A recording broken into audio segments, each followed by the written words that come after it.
దీనులకు సువర్తమానము ప్రకటించుటకును, నలిగిన హృదయము గల వారిని దృఢపరచుటకును, దుఃఖక్రాంతులందరినీ ఓదార్చుటకును జరుగుచున్న ఇంటర్ డినామినేషనల్ పరిచర్య. యెషయా 61:1-3. యునైటెడ్ పీపుల్స్ ఫెలోషిప్ UPF ఆదివారము ఆరాధనలు. ప్రభాత ఆరాధన ఉదయం 6 గంటల నుండి ఉదయం 9 గంటల వరకు. సాయంకాల ఆరాధన సాయంత్రం 6 గంటల నుండి రాత్రి 9 గంటల వరకు. స్థలం Osmania garden function hall, జామై Osmania railway station ఎదురుగా, అడిక్మెట్, హైదరాబాద్. అందరూ ఆహ్వానితులే. ఆహ్వానించువారు ప్రభువు దాసురాలు జాయ్ చెరియన్ గారు, వ్యవస్థాపక అధ్యక్షురాలు మరియు సీనియర్ పాస్టర్ UPF హైదరాబాద్. వివరములకు 9550504718, 9030757571 నంబర్లను సంప్రదించగలరు. బంగారం కొనుక్కుంటే 10 తులాల బంగారం ఉంటే ఆ బంగారం ఎక్కడుందో మీ మనసు అక్కడే ఉంటుంది. దాన్ని చాలా భద్రంగా తాళం వేసి మళ్ళీ తాళం బట్టి లాగి చూసి ఉందా లేదా ఇవన్నీ చూసుకుంటారు. ఎందుకంటే దాని కొరకు మీరు ఒక విలువ పెట్టినారు. అంతకంటే గొప్ప విలువ పెట్టి కొనబడిన వారం మనం. దేవుని స్తోత్రం. అందుకే ఆయన చూపులన్నీ మన మీద ఉంటుంది. ఆయన మనల్ని భద్రంగా కాపాడుతాడు. మనం ఎటుపోయినా ఆయన కన్నులు మనల్ని వెంబడిస్తూ ఉంటుంది. He loves us so much.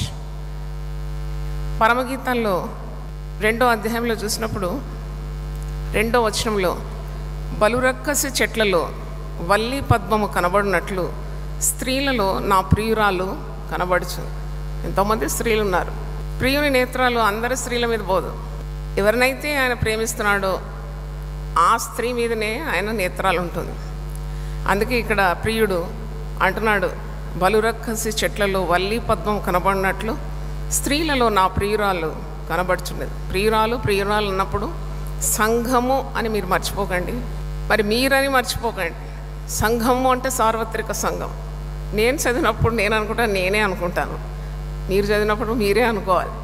ఎందుకంటే ఆయన ఒక్కొక్కరిని కూడా ప్రేమిస్తున్నాడు. దేవునికి స్తోత్రం. ఎందుకంటే పేరు పెట్టి నేను పిలిచినాను అన్నాడు కదా. ప్రియురాలు అన్న చోటెల్లా మీ పేర్లు రాసుకోవచ్చు. సార్వత్రిక సంఘాన్ని ఉద్దేశించి చెప్తున్నాడు, మరి ఒక్కొక్కరిని ఉద్దేశించి చెప్తున్నాడు. ఎవరైనా మిమ్మల్ని అడిగితే హూ ఈజ్ యువర్ లవర్ అంటే వెంటనే రావాలి, జీసస్ ఈజ్ మై లవర్. అవును, నా ప్రియుడు ప్రభువే. మరి మనం ఏ విధంగా కనబడుతున్నామట? బలురక్కసి చెట్ల మధ్యలో వల్లి పద్మం కనబడినట్లు కనబడుతున్నామట. లిల్లీ అమంగ్ ద థార్న్స్ అని ఇంగ్లీష్ బైబిల్లో ఉంది. Just like a lily. Lily is just a tender flower. ఎంత సున్నితమైన ఒక పుష్పం ఈ వల్లి పద్మం. Soft petals, white in colour. అంటే అంత పవిత్రంగా, అంత స్వచ్ఛంగా, అంత మృదువుగా ప్రియునికి ప్రియురాలు కనబడుతుంది. బలురక్కస్ చెట్లు అంటే ముళ్ళ పొదలో ఒక వల్లి పద్మంలా. నిజమే. నాకు ఈ వాక్యం ధ్యానిస్తున్నప్పుడు present day church is in the same situation. సంఘం ఎలాగుంది ప్రభు దృష్టిలో అంటే ఎన్నో ఇబ్బందుల పాలవుతుంది. ముళ్ళు ఎటు తిరిగినా గుచ్చుకుంటుంది, ఎటు తిరిగినా శ్రమ, భయపెట్టేవారు, మరి ఇబ్బంది పెట్టేవారు, ఆయాస పెట్టేవారు, శ్రమ పెట్టేవారు, నశింపజేసేవారు. మధ్యలో సంఘము ఒక లిల్లీ పుష్పం వలె ఉంది. దేవుని స్తోత్రం, హల్లెలూయా. ఆయన సంఘం యొక్క భద్రత ఒక కారణం. ప్రభువే కాపాడుతున్నాడు దాన్ని. ప్రభు దృష్టి ఉన్నది. అందుకే అంటున్నాడు, స్త్రీలలో నా ప్రియురాలు నాకు ఎలా కనబడుతుందంటే బలురక్కసి చెట్ల మధ్యలో వల్లి పద్మము కనబడినట్లు నాకు కనబడుతుంది. అప్పుడు అంతకుముందే ప్రియురాలు అనేది, నేను షారోను పొలంలో పూయు పుష్పము వంటి దానం, లోయల్లో పుట్టు పద్మము వంటి దానం. తన ప్రియుని గురించి చెప్తుంది. అడవి వృక్షంలో జల్దరు వృక్షం ఎట్లున్నదో పురుషుల్లో నా ప్రియుడు నాకు అలాగూ కనబడుతున్నాడు. అంటే వీరి ఇద్దరి మధ్యలో ఉన్న ప్రేమాయాణం అంటే ప్రేమ చాలా గొప్పది. సంఘము, వధువు, వరుడు, ప్రభువు. So much of love bond between the church and the bride groom Jesus. అంటే అది భార్యాభర్తల సంబంధం వలె ఉందా? మిక్కటమైన ప్రేమ, బలమైన ప్రేమ. ప్రేమికుల మధ్యలో ఉన్న ప్రేమ మనకు తెలుసు, కానీ దాంట్లో స్వచ్ఛత ఉండదు. The difference between the human love and the divine love, స్వచ్ఛమైన ప్రేమ అంటే కళ్ళ కపటం లేని, కల్మషం లేని ప్రేమ దేవుని ప్రేమ. ఆ ప్రేమ చాలా బలమైంది. ఆ ప్రేమ నిన్ను ఏ బలమైన కార్యం చేయడానికి కూడా తెగింపునిస్తుంది. అది చాలా గొప్పది. గొప్ప దైవ సేవకుడు, ప్రపంచమంతా సేవ చేసిన డాక్టర్ బిల్లీ గ్రాహం గారు దేవుని సన్నిధికి చేరినారు. ఆ దైవజనుడు అంటే అందరికీ చాలా గౌరవం. 12 మంది అమెరికా ప్రెసిడెంట్స్ ఆయన యుద్ధకు వచ్చి ప్రార్థన చేసుకున్నారట. ఆయన మాటలు వినాలని ఎంతో ఆశించినారంట. మరి ఆయన పెద్ద మేగా చర్చ్ ఏది కట్టలేదు బిల్లీ గ్రాహం. ఆయన ఎప్పుడు క్రీస్తు ప్రేమను ప్రకటించినాడు, పెద్ద లోతైన మర్మాలు కూడా బోధించలేదు. జీసస్ లవ్స్ యూ అంటాడు అంతే. కోకలలుగా జనాలు కన్నీళ్లతో వచ్చి ప్రభువును నమ్ముకున్నారు. అలాంటి గొప్ప అభిషేకం గల గొప్ప దైవజనుడు ఒక మాట అన్నాడంట బ్రతికున్నప్పుడు, మీరు ఒకరోజు తప్పకుండా నేను చనిపోతానని వార్త వింటారు, అయినా మీరు ఆందోళన చెందే అవసరం లేదు. నా అడ్రస్ మారింది అంతే. నేను ఈ లోకంలో నుండి నేను ప్రేమించే నా ప్రభు సన్నిధికి వెళ్ళిపోతున్నాను. నేను చనిపోయినానని మీరు అనుకుంటున్నారు, నేను ఇంకా జీవంతో ఆయన సన్నిధిలో ఆనందిస్తాను అని చెప్పినాడంట. ఒక అతను ఎవరు అడిగినారంట, పరలోకం అంటే ఏంటి అంటే, వెంటనే బిల్లీ గ్రాహం గారు జవాబు ఇచ్చినారట, పరలోకం అంటే యేసు ప్రభు ఉండే స్థలం అంటే. దేవుని స్తోత్రం. మనమందరం ఎక్కడికి వెళ్ళడానికి సిద్ధపడుతున్నాము? పరలోకం. లేదు లేదు, ఇక్కడే ఉంటాను, 1000 ఎకరాల భూమి కొంటాను, టన్ను బంగారం కొని ఇక్కడే నా స్థిరవాసం అని అనుకుంటే లాభం లేదు. ఇవన్నీ విడిచి ఎక్కడికి వెళ్ళాలి? మనం ప్రభు సన్నిధికి వెళ్ళాలి. అందుకే ప్రియురాలు తన ప్రియుని సన్నిధి కొరకే ఆకాంక్షించాలి. She has to crave for the presence of her lover. ప్రేమికులను మీరు ఎప్పుడైనా చూడండి, వారు చుట్టుముట్టున్న కార్యాల మీద వారి ధ్యాస ఉండదు. మానవ ప్రేమనే అలాగుంటే క్రీస్తు ప్రేమ మరణమంత బలమైనది. దేవునికి స్తోత్రం. అందుకే క్రీస్తు కొరకు మరణించడానికి, హతసాక్షులు అవడానికి కూడా వెనుకాడరు క్రీస్తును ప్రేమించేవారు. ఆయన పాదముల యొద్ద నువ్వు వచ్చినప్పుడు నీకు ఎలాంటి అనుభూతి కలుగుతుంది? నువ్వు పొందుకునే అనుభవం చాలా గొప్పది. ఆయన శక్తి కార్యములు నీ పట్ల చాలా గొప్పది. ఆయన మంచి చేస్తాడు, నీకు మేలు చేస్తాడు. ఆయన కీడేమి నీకు చేయడు. ఆయన నీ పాపముల కొరకే బలైన గొర్రెగా శిలువ మీద వేలాడినాడు. పరిశుద్ధ రక్తంతో నిన్ను పవిత్రపరిచినాడు. నీ జీవితంలో ఎన్నెన్నో ఇక్కట్లు వచ్చినా నిన్ను ఆయన విడువడు. రక్తం ఒకవేళ నువ్వు చిందించాల్సి వచ్చినా మరి నువ్వు తప్పకుండా అంతం వరకు సాక్షిగా నిలబెట్టడానికి ఆయన శక్తిమంతుడు. నా ప్రియుడు నా ప్రియురాల అనే మాట మీరు చూస్తారు. 2వ వచనంలో నా ప్రియురాలు, 9వ వచనంలో 10వ వచనంలో నా ప్రియుడు నాతో మాట్లాడుచున్నాడు, 11వ వచనం నా ప్రియురాలు సుందరవతి, 13వ వచనం నా ప్రియురాల, 16వ వచనం నా ప్రియుడు నావాడు నేను అతని దానను, పద్మములున్న చోట అతడు మందను మేపుచున్నాడు. పద్మములున్న చోట అతను మందను మేపుచున్నాడు. That's a clear indication that king Solomon is not her lover, the shepherd boy is her lover. మందను మేపేవాడు, కాపరి తన ప్రియుడని ఇక్కడ గుర్తు. స్వచ్ఛమైన ప్రేమ. పరమగీతం మనకు ఏం బోధిస్తుంది? The purity of love. స్వచ్ఛమైన ప్రేమను నీవు దేవుని పట్ల కలిగి ఉండాలి. సంఘం కూడా ఈ మచ్చ ముడత డాగు కళంకం లేకుండా వాక్యం చేత నిత్యం ఉదక స్నానం పొందుచు వరుడైన ప్రభు కొరకు సిద్ధపడాలి అని ఈ యొక్క పరమగీతం ధ్యానిస్తూ మనం నేర్చుకోవాలి. ఇదేదో రొమాంటిక్ సాంగ్ అని మీకు అనిపించినా దీని అంతరార్థం ఏంటంటే the love between God and God's people. Hallelujah. మరి ఏ విధంగా నువ్వు ప్రభువును ప్రేమించాలి? ప్రభువు ప్రేమపూర్ణుడు, కానీ మరి ఒక వశంలో హీస్ ఎ జెలస్ గాడ్. అంటే ఆయన రోషము గల, ఎంతగా మనల్ని ప్రేమించినాడు అంతగా మన పట్ల రోషం కలిగి ఉంటాడని వాక్యం ద్వారా మనం నేర్చుకుంటున్నాం. కొందరికి 2 మనసులు ఉంటాయి. నేను ప్రభువుని ప్రేమిస్తున్నాను, నేను లోకాన్ని కూడా ప్రేమించాలి, నేను అటు ఉండాలి, నేను ఇటు ఉండాలి, నేను కొద్ది చల్లగా ఉండాలి, కొద్ది వెచ్చగా ఉండాలి. అది సహించని వాడు ప్రభు. నేను వాక్యంలో చూసినాను, హీ నీడ్స్ యువర్ కాన్సన్ట్రేషన్. నీ ఏకాగ్రతను కోరుతాడు, నీ దృష్టి అతని మీద నిలపాలని ఎంతో ఆశిస్తాడు. పరమగీతం చదివితే నువ్వు అదే నేర్చుకుంటావు. God hates the double minded. చూడండి, రెండు తలంపుల మధ్యలో తడబడి వారంటే దేవునికి హేయులు. నువ్వు దైవ కార్యం చేయాలంటావు, నీ ప్రభు మీద మిక్కటమైన ప్రేమ ఉండాలి, స్వచ్ఛమైన ప్రేమ ఉండాలి. అప్పుడు నువ్వు చేసే పనులన్నీ ఆయన సఫలపరుస్తాడు. నీ ఉద్దేశాలు వేరుగా ఉంటే ఆయన నిన్ను ఆశీర్వదించాడు. నీ గురి గమ్యం ప్రభు అయి ఉండాలి, అదే కోరుతున్నాడు. అందుకే 10 ఆజ్ఞల్లో కూడా మొట్టమొదటి ఆజ్ఞ ఏంటి?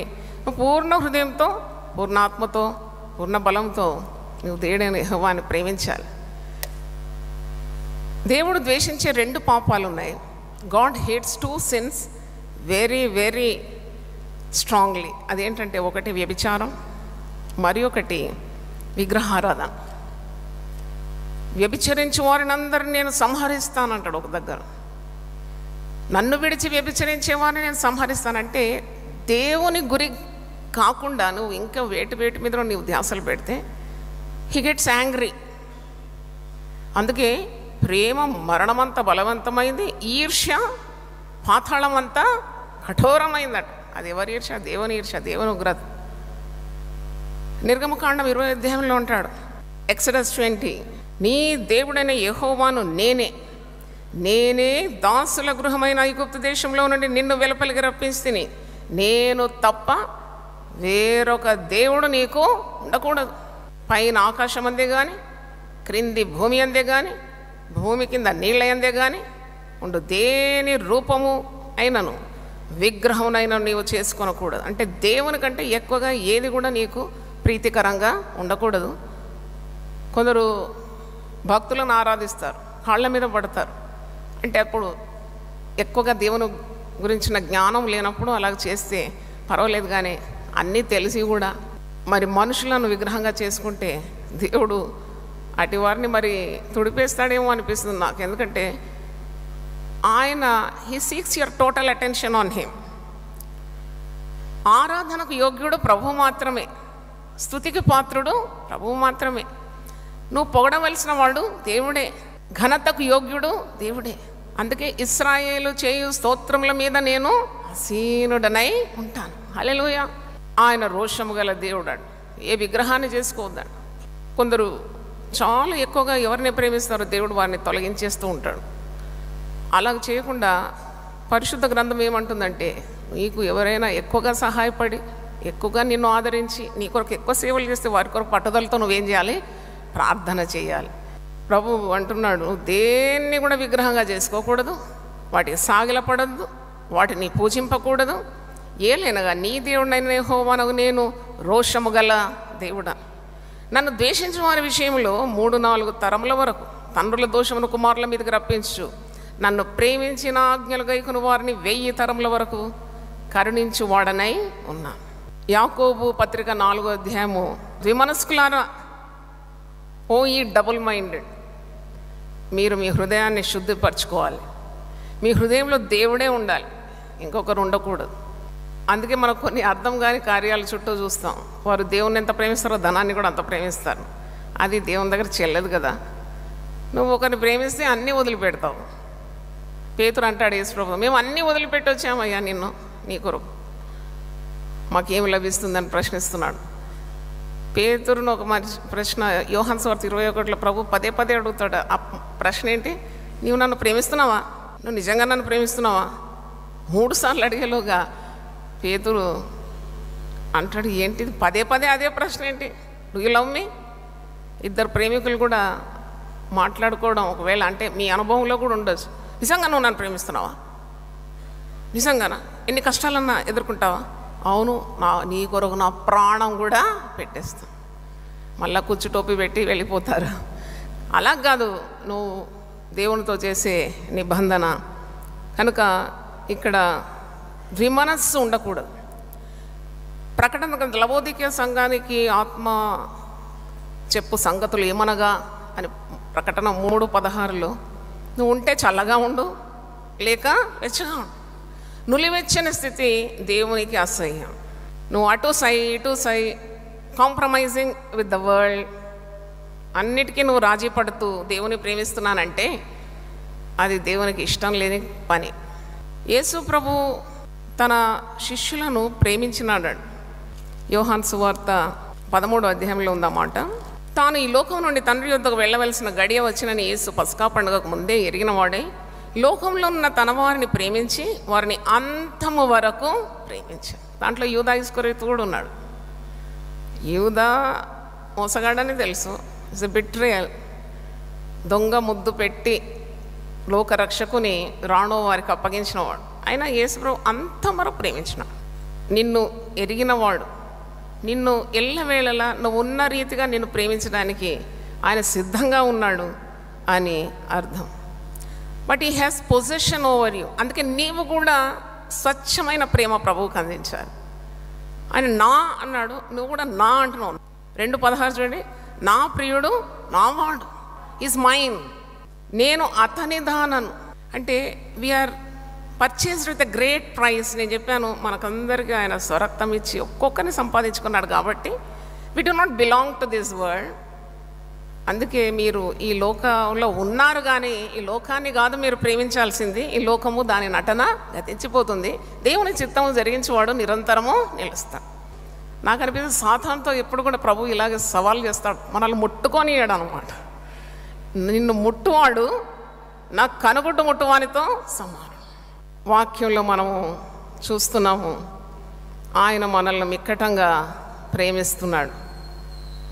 ఈ పరమగీతాలు ధ్యానించినప్పుడు స్వచ్ఛమైన ప్రేమ గురించి మీరు తెలుసుకుంటారంటే, శూలమతి తన ప్రియుడైన గొర్రెల కాపరిని ఇంత మిక్కుటంగా ప్రేమిస్తుంది. Nothing could distract her. చూడండి, సొలొమోను అన్ని ఆకర్షణలు ఆమెకు అందించిన, అంతమంది ఉంపుడు కత్తెలు భార్యలు కలిగిన ఒక రాజు ఆమెను ప్రేమించిన, ఆమెను అది లెక్క పెట్టడం లేదు.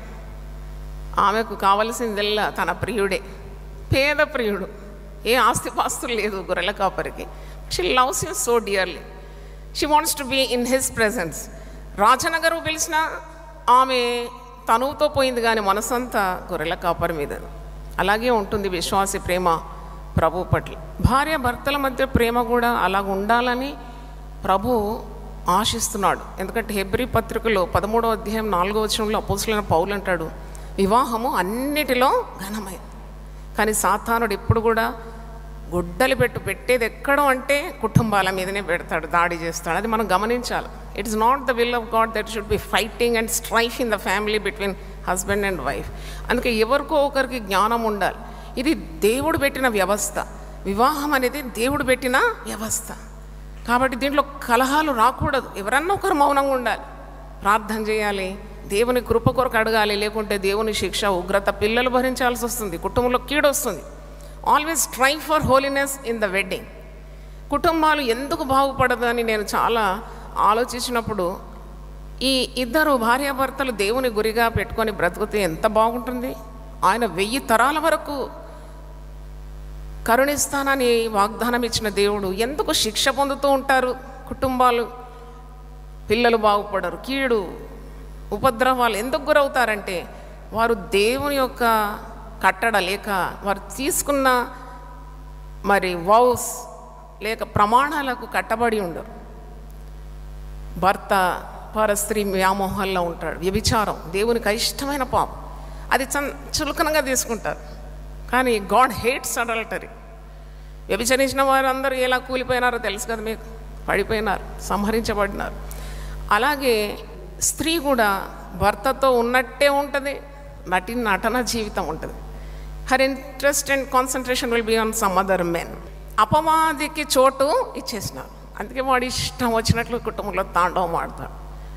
కుటుంబంలో ఉన్న పవిత్రత కొరకు ఎప్పుడు మనము మరి ప్రభు పాదాలు పట్టుకొని అడగాలి. తండ్రులు చేసే దోషము ఎన్ని తరాలు ఉంటుందట? 4 తరాలు.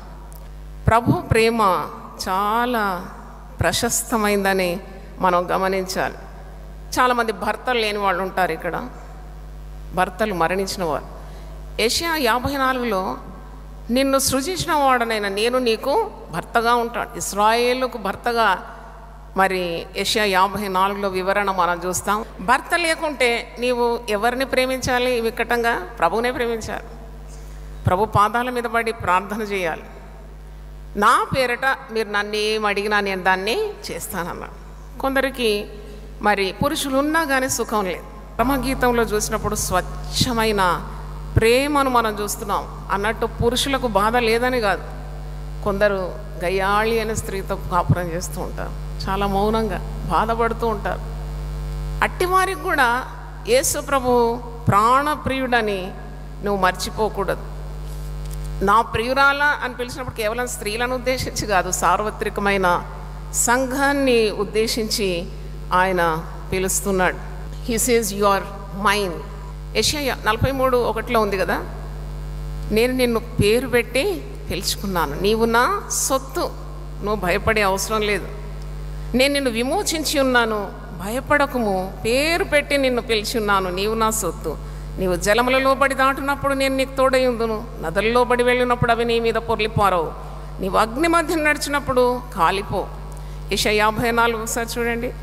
ఇక్కడ కూడా 4వ వచనం, నువ్వు భయపడనక్కర్లేదు, నువ్వు సిగ్గుపడనక్కర్లేదు, అవమానం తలంచకము, నువ్వు లజ్జపడనక్కర్లేదు, నీవు నీ బాల్యకాలపు సిగ్గును మర్చుదువు, నీ వైధవ్యపు నిందను ఇక మీదట జ్ఞాపకము చేసుకునవు, నిన్ను సృష్టించిన వాడు నీకు భర్త అయి ఉన్నాడు, సైన్యములకు అధిపతి యెహోవా అని ఆయనకు పేరు, ఇశ్రాయేలు యొక్క పరిశుద్ధ దేవుడికి విమోచకుడు, సర్వలోకమునకు దేవుడు అని అతనికి పేరు. చాలామంది విధవరాళ్ళ జీవితాన్ని చూసినప్పుడు వాళ్ళ పిల్లలందరూ హైలీ క్వాలిఫైడ్. ఎలా కుదిరింది? How could they manage, how could they settle their children in such a high placement అంటే వాళ్ళకు భర్త నరుడు కాదు, భర్త సృష్టికర్తనే భర్తగా ఉండినాడు. వారు కన్నీళ్ళు గార్చి ఈ ప్రాణప్రియుని హత్తుకున్నారు, వారు అంటుకొని ఉన్నారు, ఆ భారాలన్నీ ప్రభుతో చెప్పినారు, ప్రభు వారి బిడ్డలను ఆశీర్వదించినాడు. యెషయా 54లో చూసినప్పుడు సంసారి పిల్లల కంటే విడవబడిన దాని పిల్లలు విస్తారమగుదురని యెహోవా సెలవిచ్చున్నాడు. కనుక అట్టి పరిశుద్ధత, పవిత్రత కుటుంబాల్లో, వ్యక్తిగత జీవితంలో మనం పాటించినప్పుడు మరి ప్రాణప్రియుని అనుగ్రహము నీ జీవితం మీద తప్పకుండా ఉంటుందని జ్ఞాపకం చేస్తున్నాను. ఇక్కడ ఈ పరమగీతం 2వ అధ్యాయంలో ప్రాణప్రియుడు మాట్లాడుతున్నాడు, ప్రియురాలు మాట్లాడుతుంది, అలాగే ఆ ప్రియురాలి సహోదరులు మాట్లాడుతున్నారు. ప్రియుడు ఒక్కటే మాట మాట్లాడినాడు, నేను అది ధ్యానిస్తున్నప్పుడు గమనించినాను. 2వ అధ్యాయంలో అన్ని అధ్యాయాలు చూసినప్పుడు కూడా హీ స్పీక్స్ వెరీ లిటిల్. శూలమతి చాలా ఎక్కువగా మాట్లాడుతుంది. ఈ 2వ అధ్యాయంలో చూసినప్పుడు ఒకటే మాటలు మాట్లాడాడు. 2వ వచనం తక్కిందంతా మరి శూలమతి సహోదరులు మాట్లాడుతున్నారు, యెరూషలేము కుమార్తెలు మాట్లాడుతున్నారు. ఈ ప్రాణప్రియుడు మాట్లాడింది ఒకటే 2వ వచనంలో, బలురక్కసి చెట్లలో వల్లి పద్మము కనబడినట్లు స్త్రీలలో నా ప్రియురాలు కనబడుతుంది. ఎ లిల్లీ అమంగ్ ద థార్న్స్ అంటే ఎన్ని ఇబ్బందులు, ఎన్ని కష్టాలు పడుతుందో ప్రభుకు బాగా తెలుసు. ఆ బలురక్కసి చెట్లలో, ముళ్ళ పొదల్లో నా ప్రియురాలు ఒక లిల్లీ పుష్పం వలె ఉన్నది అని అంటున్నాడు. అందుకే ఆ ప్రేమను అనుభవించిన ప్రియులా అంటుంది, నేను నా ప్రియుడు నావాడు, నేను అతని దానను. That is so much of position, so much of attraction, so much of bond between those two. కనుక ఈరోజు ప్రభు నీకు జ్ఞాపకం చేసే సంగతులు ఏంటంటే, దావీదు అంటాడు కదా, యెహోవా నా కాపరి, అది ఎంత ఇష్టమో నాకు. Jesus is my shepherd, Jesus is our shepherd అని కాదు. పౌలు భక్తుడు అంటాడు, నా దేవుడు తన ఐశ్వర్యం చొప్పున క్రీస్తు యేసునందు మహిమల్లో మీ ప్రతి అవసరము తీర్చు. కొన్ని ఇబ్బందుల్లో దేవునికి మొరపెట్టినప్పుడు ఈ 1-to-1 relationship is so so excellent. I could feel in my spiritual life. 10 మందితో మన బాధ చెప్పుకుంటాం, ఎవరు మనకు సహాయం రారు. గొల్లం పెట్టి చాపపరిచి, నా దేవా, నా ప్రియుడా, నా తండ్రి, నా సమస్తమా, ఇదిగో నా బాధలన్నీ అన్నప్పుడు వెంటనే 52 యెషయా 6వ వచనంలో నేనున్నానని చెప్పువాడు. నేనున్నాను, ఆ మాట ఎంత ఆదరణ కలిగిస్తుందని. Don't worry, I'm there for you, నేను నీ కొరకు నేనున్నాను అని అంటే నీకు ఎంత శక్తి కలుగుతుంది. మరి ఒక దగ్గర అంటాడు, నీ పాలు నీ స్వాస్థ్యము నేనే. ఆయన సన్నిధిలో మనకు ఉండే ఆ గొప్ప శక్తి అది వర్ణనీయం కాదు. అంటే we cannot describe the happiness we get in his presence. అందుకే దావీదు అంటాడు కదా 139వ కీర్తనలో, నీ సన్నిధి వదిలిపెట్టి నేను ఎక్కడికి వెళ్తాను. ఇప్పుడు how to enjoy the love of this beloved. మనం ప్రేమించే ప్రాణప్రియునికి మొట్టమొదటి ప్రాధాన్యత ఇస్తున్నందుకే ఇలాంటి ఒక త్యాగం చేయగలిగిన. నాకు అనిపిస్తుంది, ఇక్కడ వాక్యం ఉంది, నేను కిటికీ నుండి తొంగి చూస్తున్నాను. ఇక్కడ 9వ వచనం చూడండి, నా ప్రియుడు ఇర్రివలే ఉన్నాడు, లేడి పిల్లలమే ఉన్నాడు. అంటే నువ్వు పిలవగానే అలాగూ పరిగెత్తుకొచ్చే ప్రియుడు. యెషయా గ్రంథంలో మాట ఉంది, గగనము చీల్చుకొని నేను నీ దగ్గరికి వచ్చేస్తాను. హల్లెలూయా. నేను ఆకాశవాహండై వచ్చేస్తాను. నువ్వు పిలిచేదే ఆలస్యం, నువ్వు మొరపెట్టేదే ఆలస్యం. నేను గగనం చీల్చుకొని నీ మధ్యకు వచ్చేస్తాను. గచ్చ పొదలన్నింటినీ నేనేం చేస్తాను, అగ్నికి ఆహుతి చేసినట్టు కాల్చి వేస్తాను. అంత మంచి మాట. అందుకే అంటాడు, ఏం భయపడదు, నీ తల వెంట్రుకలన్నీ నేను లెక్కించినాను, నా సెలవు లేకుండా ఒకటి కూడా అది నేలకు రాలేదు. ప్రాణప్రియుడు ఉన్నాడు నీకు అనే సంగతి అవగాహన నీకు ఎప్పుడూ ఉండాలి. He cares for you. మీ హృదయాలు ఏమి కలవరపడనీయకండి అంటాడు యోహాన్. అదంతా ప్రాణప్రియుని మాటలే కదా. శిష్యులతో అంటున్నాడు, let not your heart be trouble. మనం కలత చెందడం, కలవరపడడం ఆయన చిత్తం కాదు. నేను నీ కొరకు నివాస స్థలము సిద్ధపరచ వెళ్ళి ఉన్నాను. అంటే ఎంత భద్రత, ఎంత ప్రొవిజన్ అండి. అంత ప్రాణం పెట్టి మనల్ని ప్రేమిస్తున్నాడని అర్థం. 2వ అధ్యాయంలో నా ప్రియుడు నావాడు, నేను అతని దానను. దేవుని స్తోత్రం. ప్రార్థన చేస్తాను. యెరూషలేము కుమార్తెలు శూలమతితో అడుగుతున్నారు.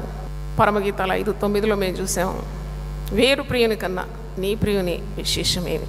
విశేషమైన స్వభావం గల ప్రియుని మేము కలిగి ఉన్నామని పరమగీతాల నుండి మాకు జ్ఞాపకం చేస్తున్నందుకు వందనాలు చెల్లిస్తున్నాను. మాకొరు ప్రాణం పెట్టిన ప్రియుడు, ప్రాణప్రదంగా మమ్మల్ని ప్రేమించేవాడు, మా అక్కర్లన్నీ తీర్చేవాడు, మాకు అభయం ఇచ్చే దేవుడు, మమ్మల్ని కాపాడి మమ్మను ఆలింగనం చేసుకొని హత్తుకొని నడిపించే గొప్ప ప్రాణప్రియుడు మాకున్నాడని పదే పదే నువ్వు పలుకుతున్నందుకు వందనాలు చెల్లిస్తున్నాను. కృపగల దేవ, దేవుని వాక్యం వింటున్న వారిని మీరు అత్యధికంగా ఆశీర్వదించి, ఆకాశమందు నీవు తప్ప మాకెవరున్నారు, నీ ఉండగా నాకు లోకంలో ఏదీ నాకు అక్కర్లేదని కీర్తనకారుడు చెప్పిన రీతిగా నిన్ను ఆనుకొని అంటుకొని హత్తుకొని బ్రతికే జ్ఞానం దయచేయమని, నా ప్రియుడు నావాడు, నేను అతని దాననని చెప్పే రీతిగా అలాంటి ప్రగాఢమైన సంబంధం ప్రియునితో కలిగి జీవించడానికి నా కృప దయచేయమని యేసు పరిశుద్ధ నామములో అడుగుతున్నాను తండ్రి. ఆమేన్, ఆమేన్. దీనులకు సువర్తమానము ప్రకటించుటకును, నలిగిన హృదయము గల వారిని దృఢపరచుటకును, దుఃఖక్రాంతులందరినీ ఓదార్చుటకును జరుగుచున్న ఇంటర్ డినామినేషనల్ పరిచర్య. యెషయా 61:1-3. యునైటెడ్ పీపుల్స్ ఫెలోషిప్ UPF ఆదివారము ఆరాధనలు. ప్రభాత ఆరాధన ఉదయం 6 గంటల నుండి ఉదయం 9 గంటల వరకు. సాయంకాల ఆరాధన సాయంత్రం 6 గంటల నుండి రాత్రి 9 గంటల వరకు. స్థలం Osmania garden function hall, జామై Osmania railway station ఎదురుగా, అడిక్మెట్, హైదరాబాద్. అందరూ ఆహ్వానితులే. ఆహ్వానించువారు ప్రభువు దాసురాలు జాయ్ చెరియన్ గారు, వ్యవస్థాపక అధ్యక్షురాలు మరియు సీనియర్ పాస్టర్ UPF హైదరాబాద్. వివరములకు 9550504718, 9030757571 నంబర్లను సంప్రదించగలరు.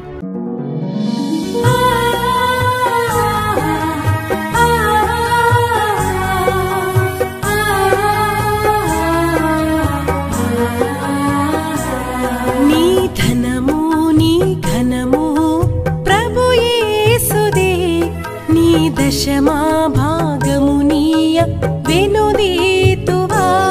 నీ ధనము నీ ఘనము ప్రభు యేసుదే, నీ దశమా భాగము నీయ వెనుదీతువా. ధరలోన ధనధాన్యములనీయగా కరుణించి కాపాడి రక్షింపగా. ధరలోన ధనధాన్యములనీయగా కరుణించి కాపాడి రక్షింపగా. పరలోకనాదుండు నీకీయగా మరి యేసు కొరకీయ వెనుదీతువా. పరలోకనాథుండు నీకీయగా మరి యేసు కొరకీయ వెనుదీతువా. నీ ధనము నీ ఘనము దశమా భాగమునీయ వెనుదీతువా పాడి పంటలు ప్రభువు నీకీయగా కూడు గుట్టలు నీకు దయచేయగా పాడి పంటలు ప్రభువు నీకీయగా కూడు గుట్టలు నీకు దయచేయగా వీడంగ ప్రభు యేసు నామంబును గడువేల ప్రభుకీయను క్రైస్తవా వేడంగ ప్రభు యేసు నామంబును గడువేల ప్రభుకీయను క్రైస్తవా నీ ధనము నీ ఘనము ప్రభు యేసుదే నీ దశ